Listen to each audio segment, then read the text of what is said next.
Bien, la palabra profética, como le dije, tiene 7 puntos fundamentales. Le hemos puesto un año original en el sentido de que la palabra original significa inicial, primero, auténtico. Cuando decimos original estamos hablando de aquello que es perteneciente o relativo al origen. También la acepción original tiene un significado de novedad, ¿sí? Algo novedoso. O también cuando se dice que algo es original, por ejemplo un repuesto, se está hablando de que es el modelo perteneciente, o sea, que es aquel del cual se han desprendido muchos, ¿verdad? Muchos modelos, o sea, el original pertenece es la pieza que pertenece a ese motor. Otro diferente no sería original, sería una imitación. ¿Se entiende? No sé si me enredé mucho, pero a eso se refiere la palabra original. Creemos que es un año en que Dios nos vuelve al origen. Eso es lo que venimos sintiendo en el Espíritu, lo que hemos podido discernir en el Espíritu. Nos vuelve a hacer, a vivir y a comportarnos como la iglesia original. En este año va a ser mucho más marcado esto, y a la vez en medio de este tiempo se desata esta contracultura, se hace cada vez más novedosa la vida cristiana dentro de una sociedad oscura, ¿sí? Que va en contra de la verdad del Evangelio. A esto se refiere la palabra de año original, ¿sí? Por eso le hemos puesto este nombre. Entonces, como les dije, la palabra recibida tiene 7 puntos fundamentales que los voy a pasar rapidito. Usted puede tomar nota, puede después ver el video. Con la ayuda de Dios queda todo bien grabadito, que la otra vez no nos salió muy bien. Y usted tiene que ahondar, tiene que profundizar, tiene que ir en oración para que el Señor también le revele a usted la parte que a usted le corresponde y la parte que a lo mejor nosotros no sabemos explicar, pero que en el Espíritu se ha de discernir a aquellos que realmente quieren saber lo que el Señor está hablando. El primer punto, este año original es un año de adoración fresca y renovada para su iglesia. Vendrá un tiempo, una renovación en la adoración, una nueva adoración. Y esto está fundamentado en Isaías 41, 17 al 19, pero yo le voy a leer el versículo 18 nada más. El Señor nos dijo: en las alturas abriré ríos y fuentes en medio de los valles. Abriré en el desierto estanques de agua y manantiales de agua en la tierra seca. La adoración se convertirá en este caudal de frescura espiritual en este año para cada uno de sus hijos. ¿Cuántos lo creen? El segundo punto, este año original será un año de gran cosecha de almas. Y esto está basado en Isaías 42, 16, que dice: llevaré a los ciegos por caminos que nunca antes conocieron, los guiaré por senderos que nunca antes transitaron, convertiré en luz sus tinieblas, convertiré los caminos rocosos en sendas totalmente llanas.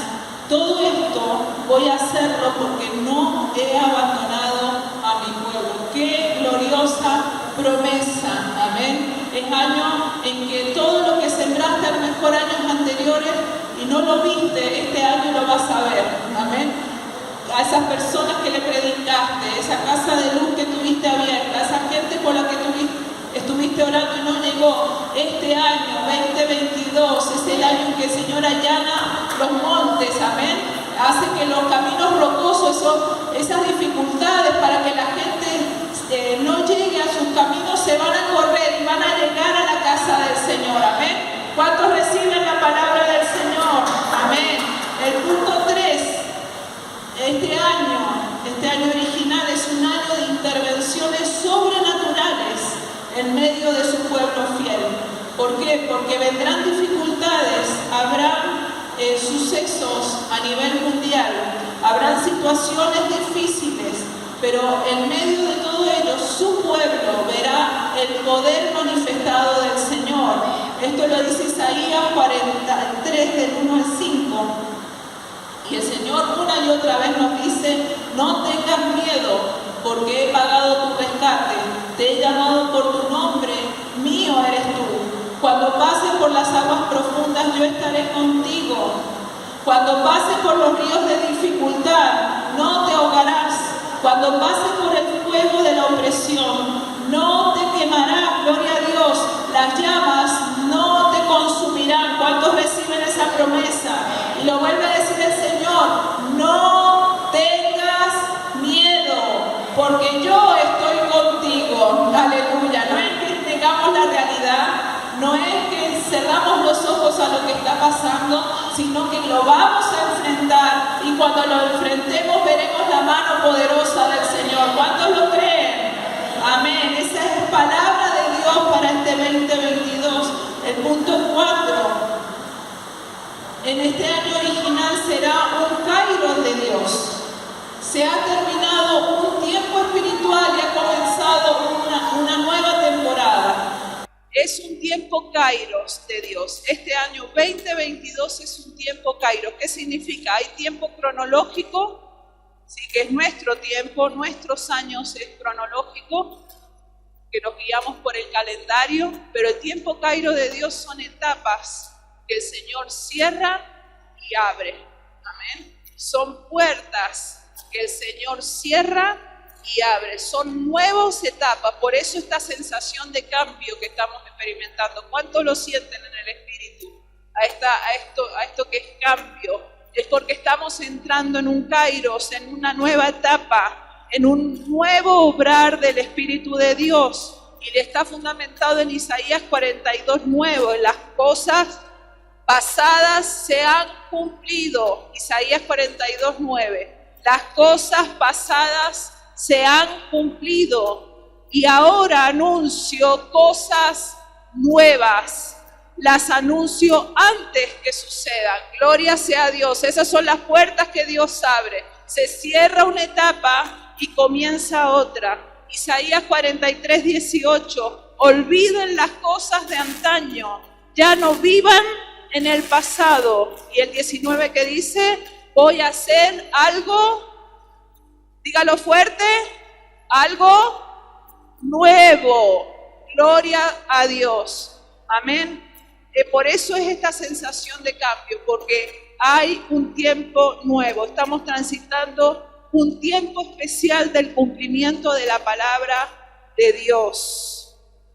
El punto 5 dice que este año original, en este año original el Espíritu de Dios nos reviste de autoridad, porque predicaremos el Evangelio como la única esperanza para un mundo abatido, un mundo quebrantado emocionalmente, oprimido espiritualmente y encerrados en cárceles de pecado. Seremos portadores de esperanza. Isaías 61:1 lo dice: el Espíritu de Jehová el Señor está sobre mí, porque me ungió Jehová, me ha enviado ¿a qué? A predicar buenas nuevas. ¿A quiénes? A abatidos, a vendar a quebrantados de corazón, a publicar libertad a los cautivos y a los presos apertura de cárcel. El Evangelio será el que liberte a tus vecinos, el que sane el corazón de la gente oprimida. Por eso se allanan los caminos, por eso la gente viene al Señor. Iglesia, el Señor te levanta como portador de buenas noticias. Gloria a Dios. El punto 6, este año original será un año del juicio, donde continuaremos viendo el juicio de Dios sobre las naciones. Habrá un contraste tan grande entre la gracia de Dios, su bendición sobre la iglesia, y el juicio de Dios y la oscuridad sobre el mundo que no quiere acercarse a Él. Esto se hará en este año más notorio, será más evidente aún. Isaías 61:2 lo dice: porque nos ha enviado a proclamar el año de la buena voluntad y el día de venganza del Dios nuestro. Y por último, el punto número 7. Este año original es un año de sanidad y restauración de las emociones del pueblo de Dios para que vuelvan al propósito.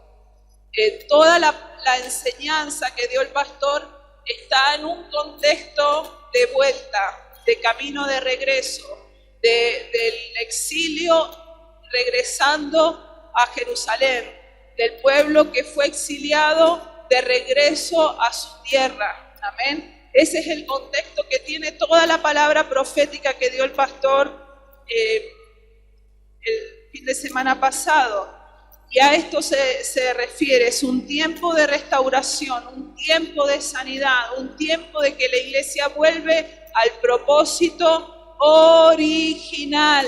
Amén. A lo que el Señor nos ha llamado. ¿Y a qué nos ha llamado el Señor? A ir y hacer discípulos a las naciones. Amén. Amén, iglesia. Volvemos al propósito original. Isaías 61, 2 al 4 dice: a consolar a todos los enlutados, a ordenar que a los afligidos de Sión, fíjense que esos son los hijos de Dios, a los afligidos de Sión se les dé gloria en lugar de ceniza, óleo de gozo en lugar de luto, manto de alegría en lugar de espíritu angustiado, y serán llamados árboles de justicia y plantío de Jehová para gloria suya. Y acá dice: reedificarán ruinas antiguas y levantarán los asolamientos primeros, restaurarán las ciudades arruinadas, los escombros de muchas generaciones. Amén. Estos son los 7 puntos, las 7 orientaciones que nos dio el Señor en la palabra profética. Le damos un aplauso al Señor. Gloria a Dios. Fuerte ese aplauso al Señor. Gracias, Señor. Creo que cada uno de ustedes en su espíritu puede confirmar cada una de estas palabras, que no son delirios, sino son cosas que realmente cada uno de nosotros percibimos, sabemos y entendemos que tienen que suceder. La palabra profética solo afirma lo que el Espíritu ya viene hablando a su pueblo. Amén. Hoy enfocaré en esta última palabra. Esta es la segunda parte del mensaje. En esta última palabra, en el punto 7, en la restauración de las emociones del pueblo de Dios. Fíjese cómo se encontraban los afligidos, las personas de Sión, afligidos. Y estaban como en ceniza, eso significa con luto. Dice que le iba a dar óleo de gozo en lugar de luto, que iba a dar manto de alegría en lugar de espíritu angustiado. Así se encontraría el pueblo del Señor, como en luto, como en tristeza, como angustiado. La pregunta es: ¿por qué es necesaria la sanidad? ¿Por qué es necesaria la sanidad emocional del pueblo de Dios? Porque después de todo lo que hemos estado viviendo, de lo que hemos estado pasando como iglesia, en este tiempo de cambio, en que algunas estructuras han variado, se han remecido, han cambiado, las emociones del pueblo de Dios han sido afectadas. Es necesaria una sanidad en esta área del ser humano, la parte emocional. Sabemos que Satanás ha trabajado en las emociones a través de todo el proceso de pandemia y de todo lo vivido a nivel global, con desgaste a través de esas sensaciones de inseguridad, esas sensaciones de miedo, que pretenden continuar, pero que nosotros como pueblo de Dios recibimos una palabra de parte de Dios. Dios va a traer sanidad y no te va a volver a afectar en lo emocional el trabajo del enemigo. ¿Cuántos quieren ser sanados en lo emocional? ¿Cómo podemos darnos cuenta que hay áreas emocionales que están dañadas? Por ejemplo, cuando vemos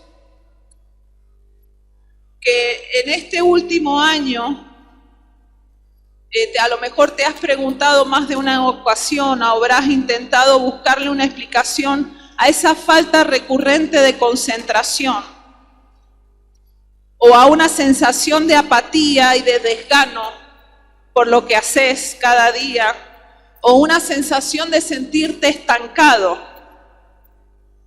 No sé si has experimentado eso, o un vacío, o no tener rumbo, o de cierta forma estar estancado en un proceso de duelo. De repente, antes tenías una visión de la vida más positiva, más clara, pero ahora la estás viendo a través de gafas muy pequeñas y oscuras, gafas entenebrecidas, que hacen que veas la vida de forma opaca, distorsionada. No sé si te has sentido desmotivado, si te has sentido como aburrido o con una sensación de estancamiento vital o de agotamiento, que parece ser un compañero inseparable, diario, cotidiano. Se cree que todo esto es causado por la incertidumbre de estos 2 últimos años y de lo que hemos vivido como humanos a nivel global. A lo mejor antes tenías un proyecto, tenías un plan a largo, a corto plazo, tenías una rutina que te ayudaba a llevar tus ritmos cotidianos, tenías sueños, planeabas unas vacaciones, a lo mejor habías juntado para comprar una casa o la posibilidad de cambiar un trabajo, a lo mejor estabas planeando el cumpleaños de tu hija de 15 o tu hijo de 18, como me pasó, o la boda, como le ha pasado a hermanos de aquí que no lo pudieron hacer como soñaban.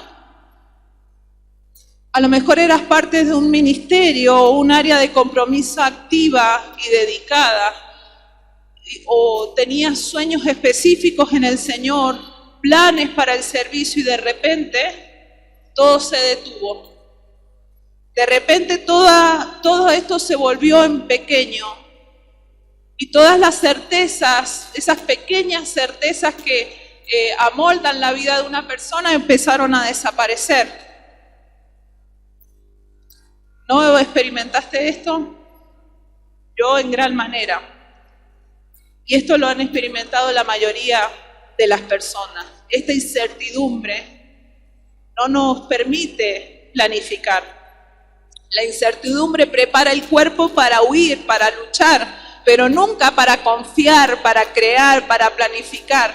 Hemos vivido el lapso de 2 años de incertidumbre, y esto genera un agotamiento, esto genera una búsqueda continua de orden, pero que no lo podemos encontrar, ¿verdad?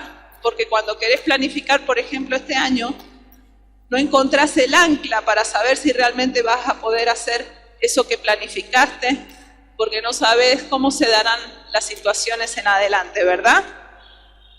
¿Cuántos les ha pasado? Esto genera parálisis emocional. Decía el pastor, el miedo te paraliza. La incertidumbre te desgasta. Amén. Y genera lo que es tan conocido y tan hablado hoy, que es la apatía. ¿Qué es la apatía? La apatía es un estado de desinterés, una falta de motivación, una falta de entusiasmo, en que se encuentra una persona y que se comporta de forma diferente a lo que estaba acostumbrado. Ya aquello que lo estimulaba no lo estimula. La apatía está definida como esa imposibilidad del ánimo de poder hacer aquello que estaba acostumbrado, esa falta de vigor o energía. Se trata de una insensibilidad, de una parálisis emocional, tal como le va a ocurrir a un personaje que voy a compartir con ustedes ahora, Eneas.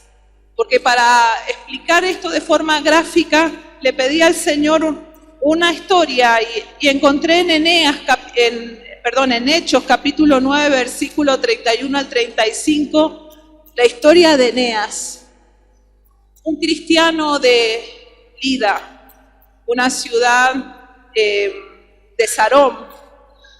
Este hombre se supone que era cristiano. Dice que Pedro iba hacia esta ciudad, camino a esa ciudad visitando a los hermanos. ¿Por qué? Porque la iglesia ya había sufrido dispersión. ¿Sí? Ya se habían tenido que ir hermanos de Jerusalén. Ahora estaban teniendo un tiempo de paz, dice el versículo 31. Por eso el evangelio se volvía a expandir y los apóstoles podían hacer sus trabajos. Estaba Pedro visitando entonces los hermanos de distintas regiones y llega a esta región. Voy a leer a partir del versículo 32. Pedro estaba recorriendo toda la región y fue también a visitar a los santos que viven en Lida. Allí encontró a un paralítico llamado Eneas, que llevaba 8 años en cama. Eneas, le dijo Pedro, Jesucristo te sana. Levántate y tiende tu cama. Y al instante se levantó. Todos los que vivían en Lida y Sarón lo vieron y se convirtieron al Señor. Parece ser que Eneas era una persona activa, amistosa, porque no solamente lo conocían en Lida, que era como si fuera Las Heras, ¿no? No era solamente que lo conocieran en Las Heras, sino también en todo Mendoza. Sarón era como la región, la provincia de donde pertenecía Lida. Y dice que cuando se enteraron de que Eneas había sido sanado, no solamente toda la región de Lida, sino de Sarón se convirtió. O sea, que el momento en que hace 8 años atrás había quedado paralítico Eneas, toda la región lo sufrió. Todos se enteraron que este hombre quedó paralítico. O sea, no siempre fue paralítico.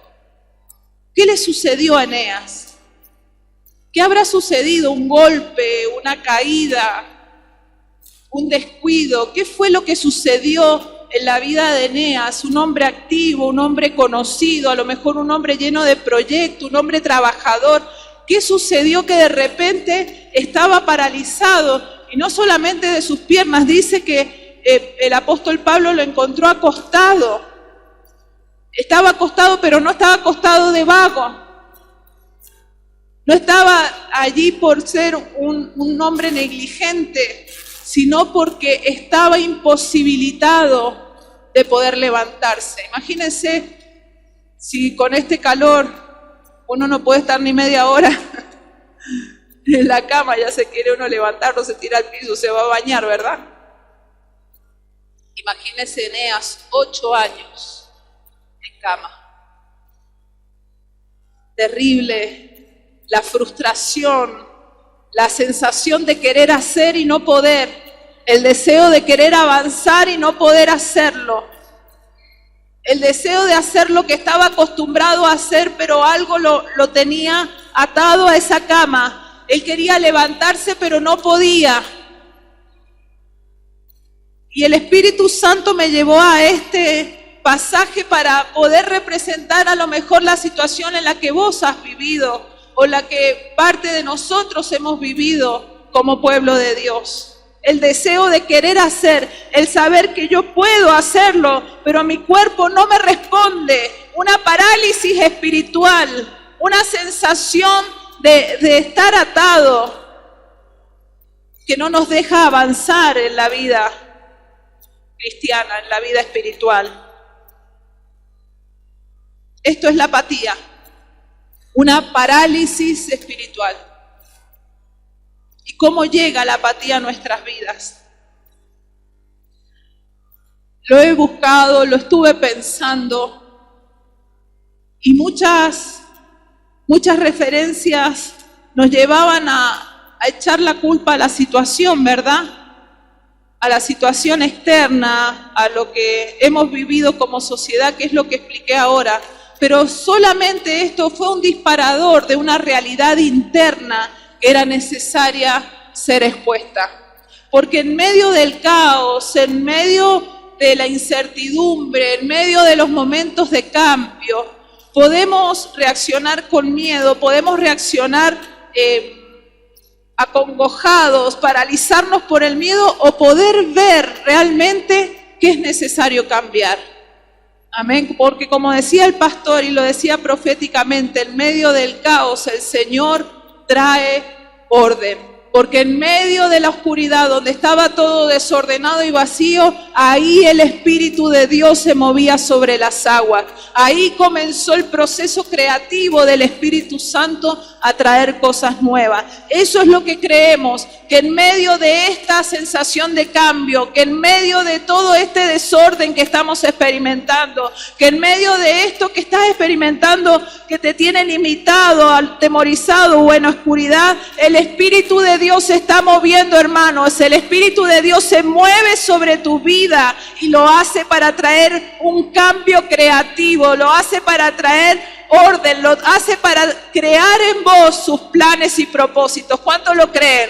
¿Cuántos lo reciben? Yo lo creo, yo lo espero, porque es palabra de Dios, amén. Yo lo creo.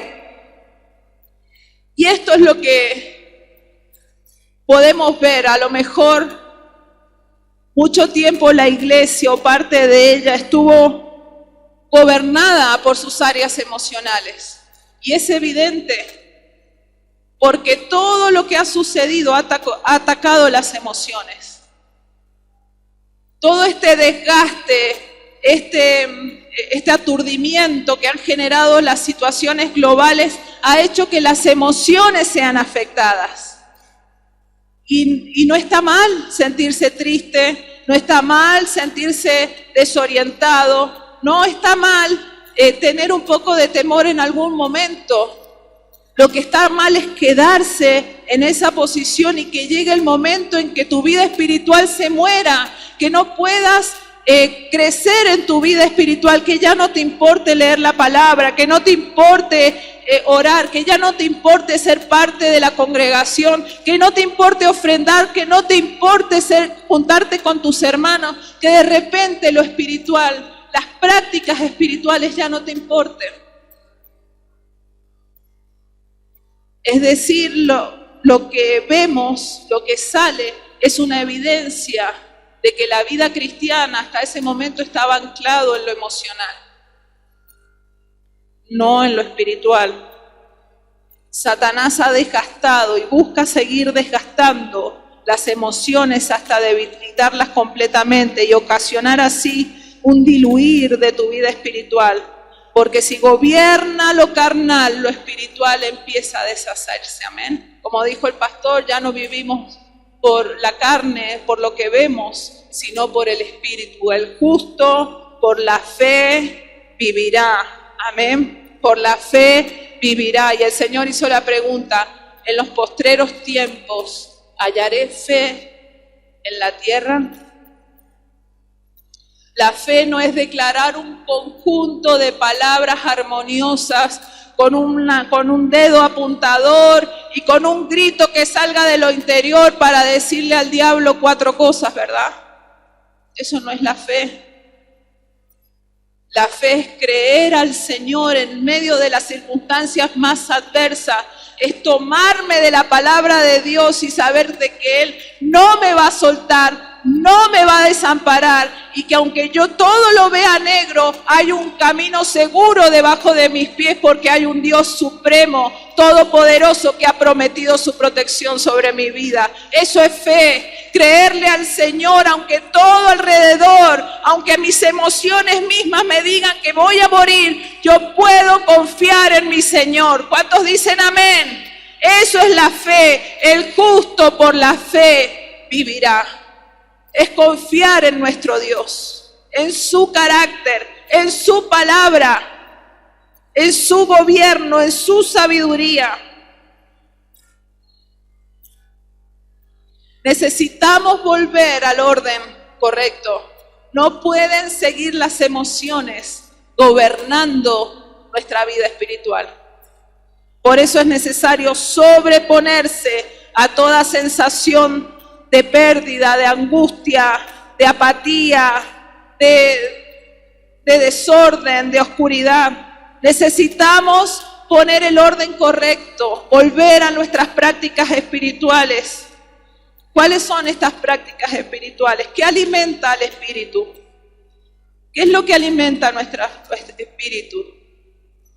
Como dijimos, primeramente confiar en el Señor, pero también la fe crece cuando ¿qué? La fe viene por el oír. ¿Estás escuchando en esta noche?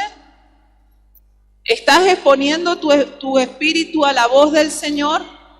Oro para que tu fe sea aumentada por el oír la palabra de Dios. Cuando oímos la palabra de Dios con hambre, con anhelo, con deseo, entonces nuestra fe se multiplica.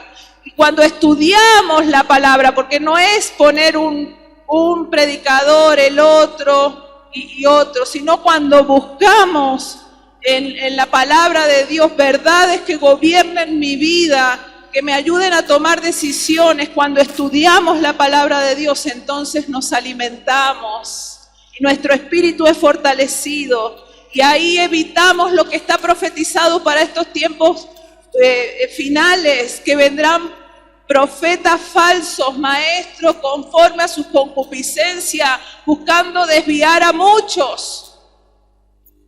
No podemos guiarnos por emocionalismos, por palabras que siempre sean pum para arriba, con mensajes estimulantes.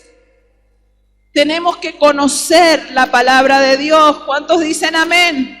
Los principios de Dios que guiarán nuestras vidas. Tenemos que servir a otros, ser parte de la iglesia del Señor.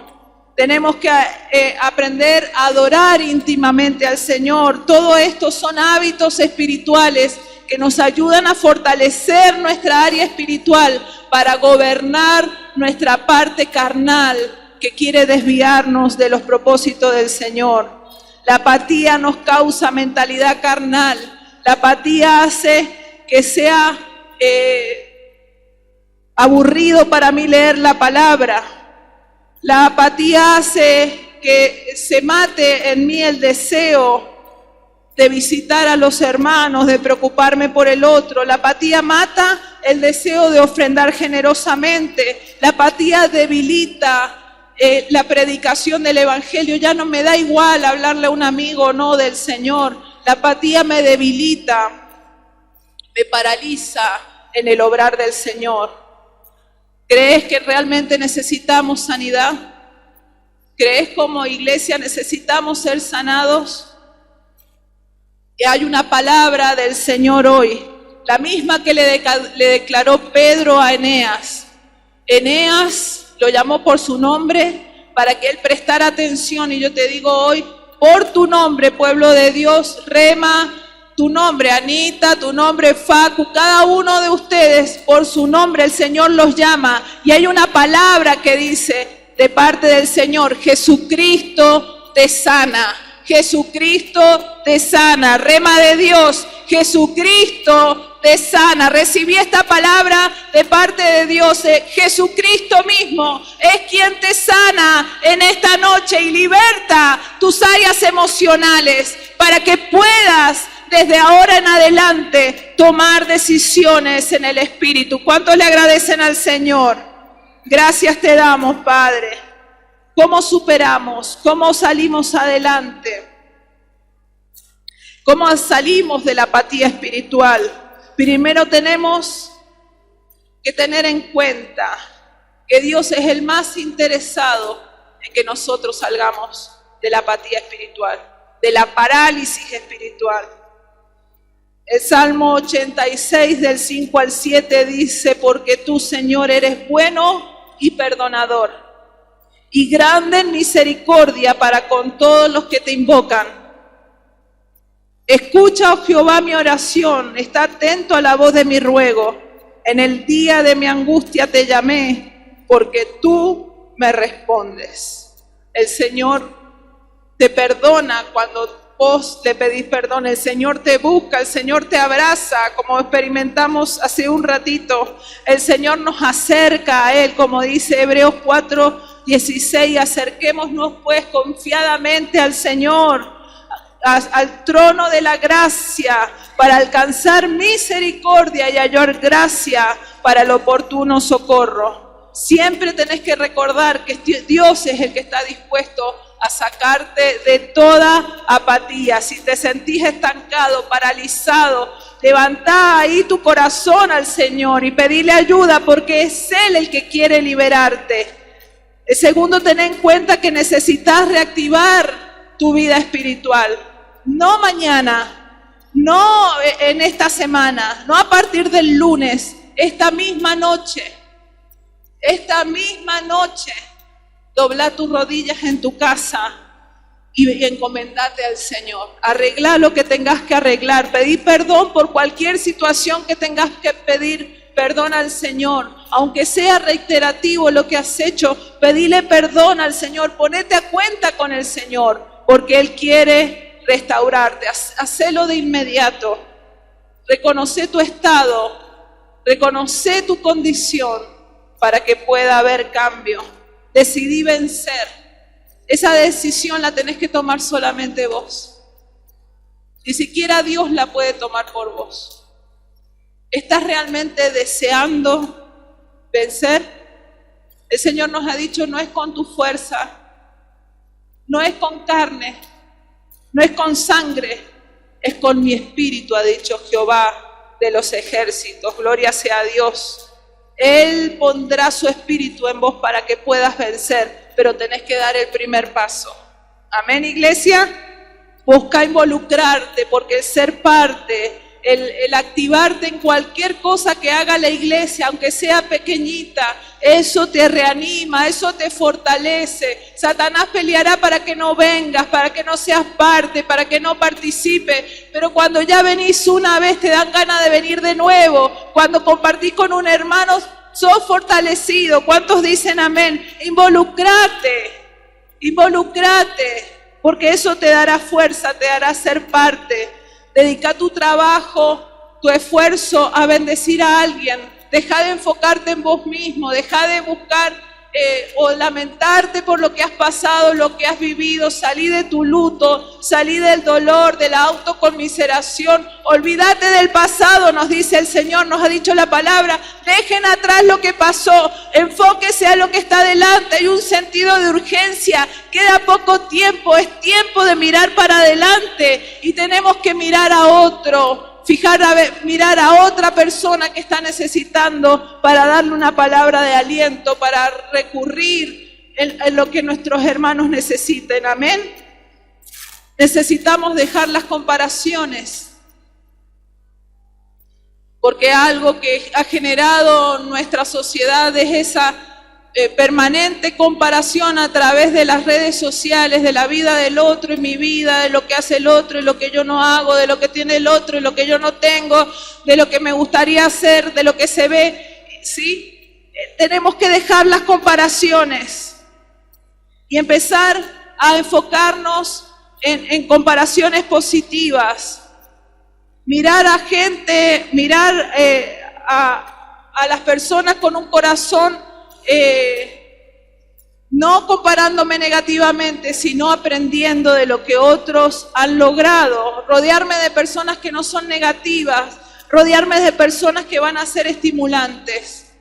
Cuando me junto con personas que son murmuradoras, quejosas, ¿sí? Voy a ser arrastrada por la misma condición. Y sobre todo, conocer lo que Dios está hablando en este tiempo, porque hay promesa de Dios para tu vida.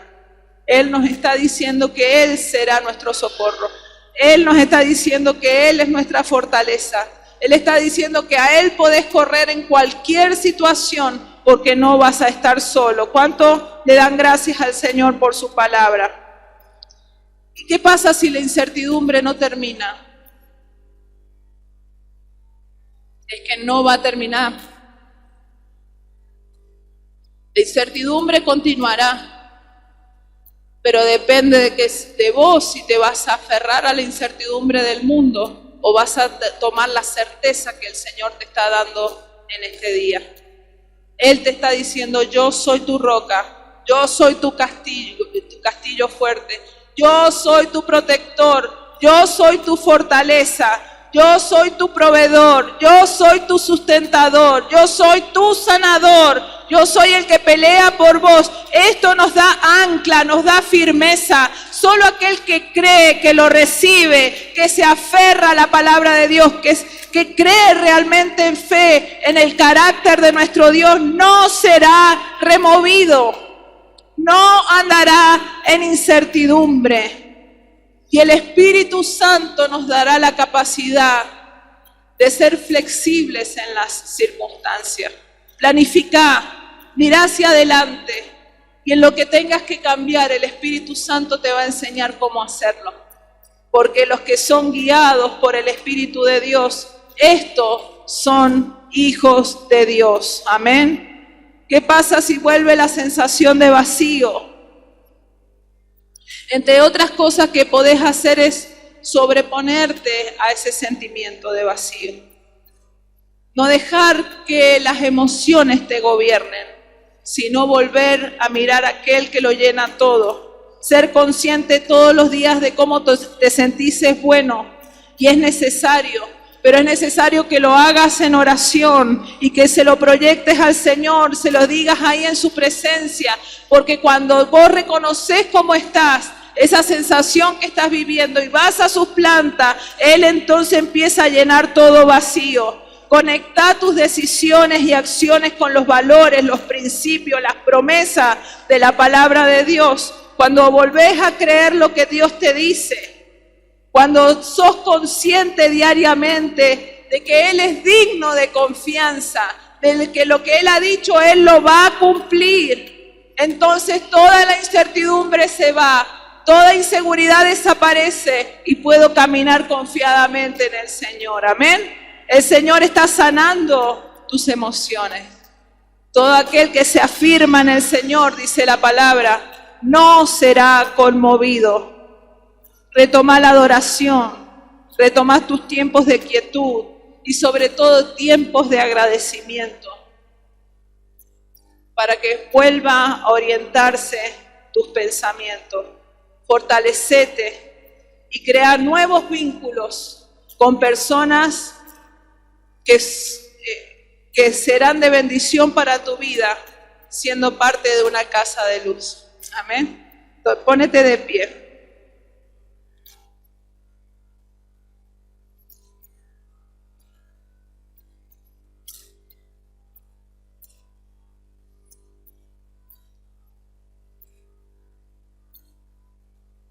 Hoy en actitud de reverencia y en una actitud de decirle al Señor, Señor, creo tu palabra, tomo tu palabra. Y en esa misma actitud que tuvo Eneas estuvo postrado 8 años, pero al recibir la palabra fue una frase nada más. Eneas, Jesucristo te sana. Fue solamente una oración. Eneas lo creyó. Eneas lo tomó, lo recibió y después recibió una orden: levántate y haz tu cama. Y al instante Eneas se levantó y ordenó su cama. Es necesario que hoy te levantes.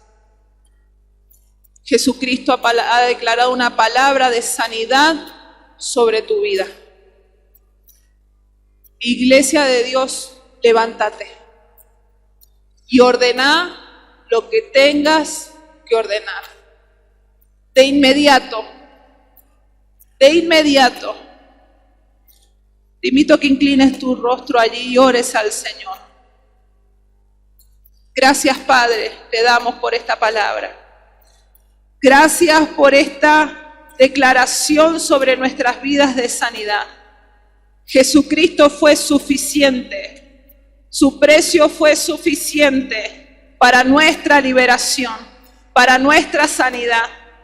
Creemos en el nombre de Jesús, que esa lanza que atravesó tu corazón, Señor, y esa sangre y agua que brotó de tu costado, fue suficiente para sanar nuestras emociones, para sanar lo más profundo de nuestro corazón.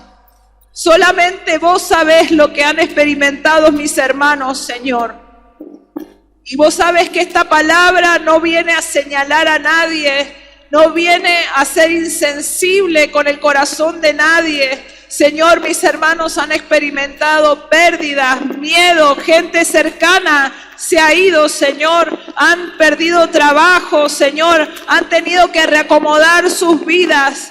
No es una palabra de insensibilidad, es una palabra de restauración. Esa palabra de sanidad que cayó sobre Eneas no fue una palabra de insensibilidad, fue una palabra de sanidad sobre la vida de Eneas. Eneas, Jesucristo te sana. Fue suficiente para que él se levantara. Hoy recibimos tu palabra, Señor, sabiendo que conoces nuestra condición, sabiendo que sabes lo que hemos experimentado. Pero, Señor, nosotros sabemos que tú eres más poderoso que toda circunstancia. Nosotros sabemos que tienes autoridad sobre toda realidad de nuestras vidas. Hoy recibimos esa palabra, Padre, y recibimos tu sanidad, Señor. En tu nombre nos levantamos, en tu nombre ordenamos lo que tengamos que ordenar y te damos gracias por tu misericordia. Una vez más, tu amor nos ha buscado. Una vez más nos has confirmado tu amor, tu seguridad, la certeza que tenemos en ti. Y te agradecemos por eso, Padre. En el nombre de Jesús. Amén y amén.